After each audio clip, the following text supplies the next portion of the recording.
امام زین الدین ابن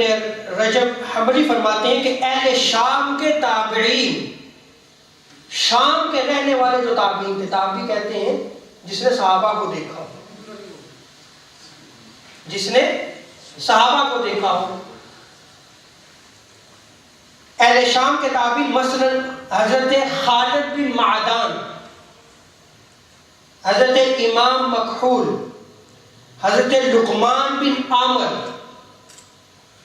یہ باقاعدہ شب برات کی تعظیم کیا کرتے تھے، اور اس رات میں وہ عبادت کی کوشش کیا کرتے تھے۔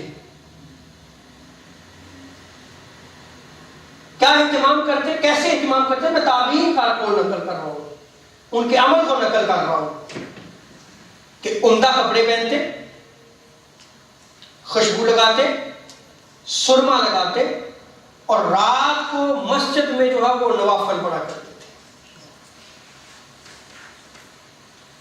مسجد میں آ کر نوافل پڑھا کرتے تھے۔ اور امام شافعی رحمۃ اللہ تعالی علیہ،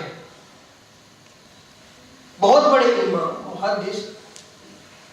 آپ فرماتے ہیں کہ ہمیں یہ بات پہنچی ہے کہ 5 راتوں میں دعا قبول ہوتی ہے، 5 راتوں میں دعا قبول ہوتی ہے۔ ایک جمعہ کی رات، یہ جو گزشتہ رات گزری ہے، عیدین کی رات، یعنی جس دن اگلے دن جو وہ عید ہوتی ہے اس سے جو پہلے رات ہوتی ہے، یکم رجب کی رات، اور نصف شعبان کی رات یعنی شب برات کی رات۔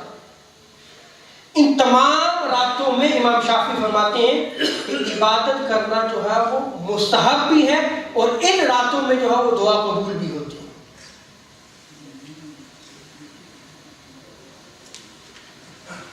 تو دیکھیں کہ شعبان المعظم کے حوالے سے بھی جیسے آقا نے فرمایا کہ لوگ اس کی اہمیت و فضیلت سے غافل ہیں، اور پھر اسی شعبان مہینے کی نصف میں جو رات آتی ہے جسے شب برات کہتے ہیں، کیا آج ہم اس رات کی فضیلت و اہمیت سے غافل نہیں ہو چکے ہیں؟